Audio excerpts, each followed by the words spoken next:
Hello! Welcome to my channel. This is mister Pavan. ముందుగా అందరికీ మకర సంక్రాంతి శుభాకాంక్షలు. ఈ పండుగ మీ అందరి జీవితాల్లో సుఖ సంతోషాలు, అదే రీతిగా ఇప్పుడు కొత్తగా వీసాల కోసం ఎదురు చూస్తున్నటువంటి విద్యార్థుల జీవితాల్లో మంచి వెలుగులు నింపాలని చెప్పేసి మనస్ఫూర్తిగా కోరుకుంటున్నాను. సో, ఈరోజు ఏంటంటే నేను కొన్ని అంశాలు, కీలక అంశాలు మీతో షేర్ చేయాలనుకుంటున్నాను. ఆ కీలక అంశాలు ఏంటంటే సైప్రస్‌లో ఎడ్యుకేషన్‌కి వెళ్ళాలి అనేటువంటి ఆలోచన కలిగినటువంటి విద్యార్థులు ఎవ్వరైనా మాక్సిమం యూనివర్సిటీస్ అనేది చూజ్ చేసుకోండి. ఆ యూనివర్సిటీస్‌లో ఏ కోర్సులున్నాయి, ఏంటనేది ఫస్ట్ ఒకసారి చెక్ చేసుకొని, దాంట్లో మాడ్యూల్స్ అదే రీతిగా మనం చదవగలమా లేదా అనేది క్లియర్ కట్‌గా ఒక అండర్‌స్టాండింగ్ వచ్చేసి, ఆ యూనివర్సిటీ అనేది ఫైనల్ చేసుకోండి. దయచేసి సైప్రస్‌లో కాలేజెస్ మాత్రం చూజ్ చేసుకోవద్దండి. ఎందుకు చెప్తున్నానంటే కాలేజెస్ చూజ్ చేసుకోవద్దని. ఇప్పుడు మనకి సైప్రస్‌లో 3 ఇంటేక్స్ ఉంటాయి. అది 3 ఇంటేక్స్ ఏంటంటే ఫస్ట్ వచ్చేలకే మనకి యాజ్ యూజువల్ రెగ్యులర్‌గా ఫిబ్రవరి ఇంటేక్ అని చెప్పేసి ఉంటుంది. అదే రీతిగా September intake or October intake అని చెప్పేసి అంటాము. ఈ ఇంటేక్స్ ఉంటాయి. ఇవేంటంటే మాస్టర్స్ చేసే వాళ్ళకి, బ్యాచిలర్స్ చేసే వాళ్ళకి వీళ్ళతో పాటుగా ఫౌండేషన్ ప్రోగ్రామ్‌కి సంబంధించి ఈ 2 ఇంటేక్స్‌కి సైప్రస్‌లో ఉన్నటువంటి యూనివర్సిటీలు అవనివ్వండి, అదే రీతిగా కాలేజెస్ అవనివ్వండి, స్టూడెంట్స్‌ని అడ్మిట్ చేసుకుంటాయి. కమింగ్ టు జూన్ ఇంటేక్ అని చెప్పేసి ఉంటుంది. జూన్ ఇంటేక్ ఏంటంటే అది specially designed for foundation programmes అనమాట.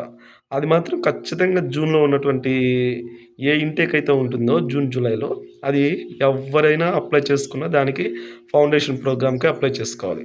సో, ఇప్పుడు నేను ఒక పాయింట్‌లోకి వచ్చేస్తున్నాను ఇంకా. ఇది క్లియర్ కట్‌గా ఒకటి మె రో నోట్ చేసి పెట్టుకోండి. ఫస్ట్ యూనివర్సిటీ సెలెక్ట్ చేసుకోవాలి. తర్వాత ఏ ఇంటేక్ అనేది ప్లాన్ చేసుకోవాలి. నెక్స్ట్ మీకు వీసా అనేది మినిమమ్ 3 నెలలనేది టైం తీసుకుంటూ ఉంటుంది.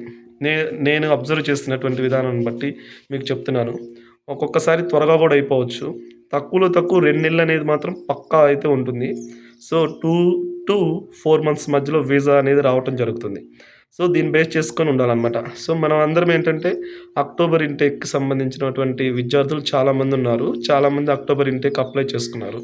వాళ్ళదొచ్చేలేకే ఫిబ్రవరి వచ్చేసింది. ఇంకా వీసాలు రాలేదన్నట్లుగా ఎదురు చూస్తున్నారు. వారికి నేను చెప్పొచ్చేదేంటంటే, మీరైతే కాలేజెస్‌కి అప్లై చేసుకొని ఉన్నట్లయితే, మీకు వీసా వచ్చింది అనంటే, ఎంత త్వరగా వీలైతే అంత త్వరగా ఇక్కడి నుంచి వెళ్ళిపోండి. ఏంటంటే, సైప్రస్‌లో ఎట్లా ఉంటుంది అనంటే, కాలేజెస్ సెమిస్టర్ త్వరగా స్టార్ట్ అవుతది. త్వరగా ఎండ్ అయిపోతాయి. యూనివర్సిటీస్ కూడా అట్లాగే ఉంటుంది. ఇప్పుడేంటంటే, మనకొచ్చిన కలిసొచ్చే అంశం ఏంటంటే, మనం అక్టోబర్‌లో అప్లై చేసుకున్నాము. సో, ఇప్పుడు ఫిబ్రవరికి అనేది స్టూడెంట్స్‌కి జనవరిలోగా వీసాలొచ్చేస్తాయి. ఫిబ్రవరి ఇంటేక్‌కి సంబంధించినట్లుగా వెళ్ళొచ్చు. అక్కడ ఫ్రెష్ బ్యాచ్‌లో జాయిన్ అవ్వచ్చు. అంతేగాని కాలేజెస్ అయితే అట్లా ఉండదండి. దయచేసి సైప్రస్‌కి వెళ్ళాలనుకునేటువంటి విద్యార్థులు మాత్రం కాలేజెస్ అనేది చూజ్ చేసుకోవద్దు. కాలేజెస్ మాత్రం సెలెక్ట్ చేసుకోవద్దు. యూనివర్సిటీ సెలెక్ట్ చేసుకోండి. కొంచెం లేట్ అయినా కానీ మీకు ఆ ఇంటేక్ అనేది అక్టోబర్ ఇంటేక్ ఒకవేళ డిలే అయితే సెప్టెంబర్‌కైనా వెళ్ళొచ్చు. సెప్టెంబర్ ఇదైనా గానీ జూన్ టైప్‌లో అయినా గానీ వాళ్ళు ఒక బ్యాచ్ అనేది క్రియేట్ చేస్తారు. అంతేగాని కాలేజెస్ అయితే ఆ టైప్‌లో ఉండదు. వాళ్ళు బ్యాచ్ అంటే బ్యాచ్ ఆ టైంకి వెళ్ళిపోవాలి. ఆ టైంకి అయిపోవాలి. ఇదనమాట. నెక్స్ట్ ఇంకా మీకు కొన్ని విషయాలు మీతో షేర్ చేయాలనుకుంటున్నాను. ఏంటంటే నన్ను పర్సనల్‌గా నాకు టెక్స్ట్ చేశారు. సార్ డిపెండెంట్స్‌ని తీసుకొని వెళ్ళొచ్చా సైప్రస్‌కి అని చెప్పేసి. డిపెండెంట్స్ అనేవాళ్ళు సైప్రస్‌కి నాట్ అలౌడ్ అండి.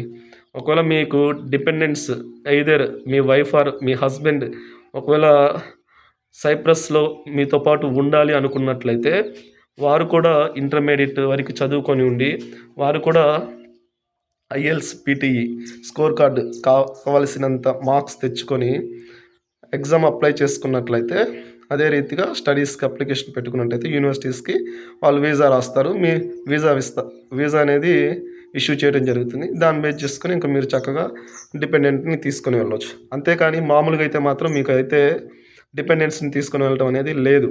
ఇక్కడేంటంటే డిపెండెంట్స్ అయినా కానివ్వండి, ఎవరైనా కానివ్వండి పీటీఈ ఎగ్జామ్ రాయాలి, ఐఎల్టీఎస్ ఎగ్జామ్ రాయాలి. పీటీఈ 58 రావాలి.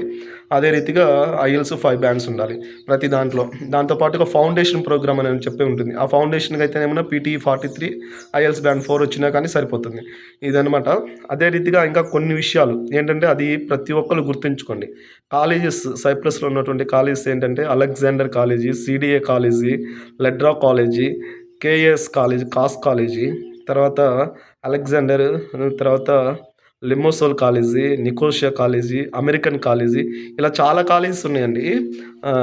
అదే రీతిగా కల్నరీ ఆర్ట్స్‌కి సంబంధించిన హోటల్ మేనేజ్మెంట్ రిలేటెడ్ కాలేజెస్ కూడా ఉంది. ఈ కాలేజెస్ అనేది మాత్రం దయచేసి వెళ్ళొద్దండి. కాలేజీకి అస్సలు అప్లై చేసుకోవద్దు. కాలేజెస్‌లో చాలా ఫార్మాలిటీస్ ఉంటాయి. మీకు తర్వాత ముందు రోజుల్లో వీసా రెన్యువల్ చేసుకోవాలన్నా గానీ ఇబ్బంది అయిపోతుంది. దయచేసి కాలేజెస్ మాత్రం తీసుకోవద్దు. సో, ఈ సైప్రస్‌లో ఏంటంటే 1 ఇయర్‌కి ఒకసారి మన వీసా అనేది రెన్యువల్ చేసుకుంటూ ఉండాలి. అందులోనూ ఏంటంటే ఒక 1 మంత్ ముందుగానే మనం మన కోర్స్ అయిపోతుంది, 1 ఇయర్ అయిపోతుంది అని చెప్పేసంటే ఆ 1 ఇయర్‌కి వెళ్ళిపోయి త్వరగా ఫీజ్ అనేది పే చేసుకోవాలనమాట. అంతేగాని మనం డిలే చేసుకున్నాము అనంటే ఇమ్మీడియేట్‌గా డిపోర్ట్ చేసేస్తారు. సో, ఇది అనేది ప్రతి ఒక్కరు నోట్ చేసుకోండి. తర్వాత మీకు చెప్పేదేంటంటే కొంతమందేంటంటే ఇంటర్మీడియేట్ అయిపోయింది. అదే రీతిగా పీసీసీ అప్లై చేసుకోవాలి. దాంతో పాటు అసలు కొంతమందికేంటంటే ఆర్‌పీఓ రీజనల్ పాస్‌పోర్ట్ ఆఫీస్, అదే రీతిగా పీఎస్‌పీకే పాస్‌పోర్ట్ సేవా కేంద్ర, ఇలాంటివి కూడా కొంతమందికి ఐడియా ఉందో లేదో నాకైతే తెలీదు. నేను మళ్ళా అంతకుముందు ఒక వీడియో చేశాను. ఒక్కొక్క జిల్లాలో పాస్‌పోర్ట్ సేవా కేంద్రం ఉంటుంది. రీజనల్ పాస్‌పోర్ట్ ఆఫీస్ ఉంటుందని చెప్పి కూడా తెలియచేశాను. ఇప్పుడేంటంటే ఈ పాయింట్ నేను ఎందుకు రైజ్ చేస్తున్నానంటే ప్రతి ఒక్క విద్యార్థి గుర్తుంచుకోవాల్సిన అంశం ఏంటంటే మీరు ఎవరైనా అవనివ్వండి అది బిలో 18 ఇయర్స్ ఉన్నారు అనంటే పీసీసీకి అంటే పోలీస్ క్లియరెన్స్ సర్టిఫికేట్‌కి అప్లై చేస్తున్నాము అనంటే వారు ప్రతి ఒక్కరు రీజనల్ పాస్‌పోర్ట్ ఆఫీస్‌కి వెళ్ళవలసి వస్తుంది. మనకి కొన్ని చోట్లయితేనేంటంటే అండి ఆ డివిజనల్ అని చెప్పేసి ఉంటుంది. ఒక్కొక్క డివిజన్ రెవెన్యూ డివిజన్‌లో ఒక పాస్‌పోర్ట్ సేవా కేంద్రం ఉంటుందనమాట. అదేంటంటే దాంట్లో వచ్చేలేక మాక్సిమం అక్కడికి రీజనల్ పాస్‌పోర్ట్ ఆఫీస్ వరకు కూడా పంపించరు. సో, ఇక్కడే క్లియర్ అవుట్ చేస్తూ ఉంటారు. అది మనకు సంబంధించినటువంటి పాస్‌పోర్ట్ ఆఫీసర్ మీద డిపెండ్ అయ్యి ఉంటుంది మన లోకల్ అథారిటీలో. అదే రీతిగా ఇంకా నేను మీకు చెప్పొచ్చేదేంటంటే 18 ఇయర్స్ బిలో ఉన్నటువంటి ప్రతి స్టూడెంట్ వాళ్ళ పేరెంట్స్‌ని కూడా తీసుకొని వెళ్ళాలి. వాళ్ళ పేరెంట్స్ డాక్యుమెంట్స్ కూడా ప్రొడ్యూస్ చేసినట్లయితే వాళ్ళకి పోలీస్ క్లియరెన్స్ సర్టిఫికేట్ అనేది ఇవ్వటం జరుగుతుంది. దాంతో పాటుగా ఇప్పుడు సైప్రస్ వీసా వచ్చింది.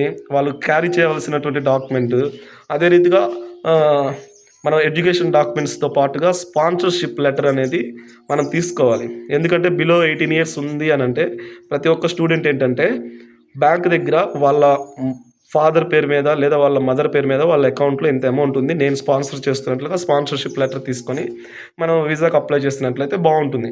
అదేం లేకుండా ఒకవేళ నార్మల్ స్టూడెంట్ అకౌంట్‌లో ఉంది అనంటే ఒక్కొక్కసారి కన్సిడర్ చేస్తారు. ఒక్కోసారి కన్సిడర్ చేయరు.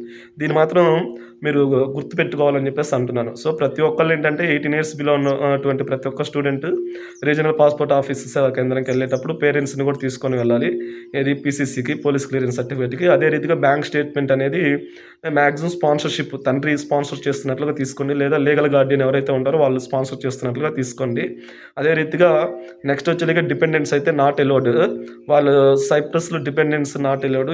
అదే రీతిగా ఇప్పుడు యూకేలో కూడా తీసేశారు. అది అందరికీ తెలిసిందే. సో, డిపెండెంట్స్ అక్కడికొచ్చి వర్క్ చేసుకోవాలి అనే దానికైతే సైప్రస్ గవర్నమెంట్ అనేది యాక్సెప్ట్ చేయదనమాట. సో, ప్రతి ఒక్కళ్ళు ఏంటంటే భార్యాభర్తలు అవనివ్వండి ఎవరైనా వెళ్ళాలి అని చెప్పేసి అనుకున్నట్లయితే వాళ్ళు ఖచ్చితంగా స్పెషల్ కోర్స్‌కి అప్లై చేసుకొని ఇంగ్లీష్ స్కోర్ కార్డ్ సబ్మిట్ చేసుకొని అన్ని డాక్యుమెంట్స్ కరెక్ట్‌గా పెట్టుకొని అప్లై చేసుకున్నట్లయితే మీకు వీసా అనేది రావటం జరుగుతుంది. సో, ఇది ప్రతి ఒక్కరు నోట్ చేసుకోండి. అదే రీతిగా ఫైనల్‌గా నేను చెప్పొచ్చేదేంటంటే మనకి సైప్రస్‌లో ఉన్నటువంటి యూనివర్సిటీస్ వచ్చేలేకే 3 యూనివర్సిటీలు అనేది చాలామంది చేస్తూ ఉంటారు ఇండియాలో. ఒకటొచ్చేలేకే అమెరికన్ యూనివర్సిటీ ఆఫ్ సైప్రస్, అదే రీతిగా ఫిలిప్స్ యూనివర్సిటీ, నెక్స్ట్ వచ్చేలేకే UCLan university of central Lancashire university అని చెప్పేసి అంటారు. అది సైప్రస్‌లో ఉంది. అదే రీతిగా మెయిన్ బ్రాంచ్ వచ్చేలేక యూకేలో ఉంటుంది. దాంతో పాటుగా నియోపోలిస్ యూనివర్సిటీ అని చెప్పి కూడా ఉంటుంది. సో, ఇదండి ప్రతి ఒక్కరు తెలుసుకోండి. ప్రతి ఒక్కరు తెలుసుకొని ప్రతి ఒక్కరు చక్కగా ఎటువంటి ఇబ్బంది లేకుండా చక్కగా అప్లై చేసుకొని అందరూ ముందుకు వెళ్ళాలని చెప్పేసి విజ్ఞప్తి చేస్తున్నాను.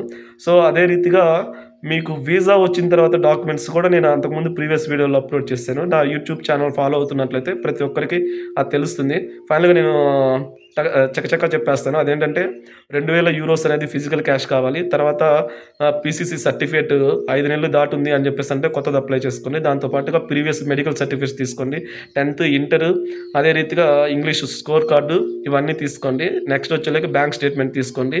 ఇవైతే ఖచ్చితంగా మ్యాండేట్ అనమాట. వీటితో పాటుగా జిరాక్స్‌లు క్యారీ చేసుకోండి. రెజ్యూమ్ ఒకటి తీసుకోండి. Passport xerox, visa copy xerox ఇవన్నీ తీసుకోండి. దాంతో పాటుగా ఇవన్నీ ఒక్కసారి మెయిల్‌లో కూడా మీ రిలేటివ్స్ మెయిల్‌లో కూడా ఫార్వర్డ్ చేసుకోమని విజ్ఞప్తి చేస్తున్నాను.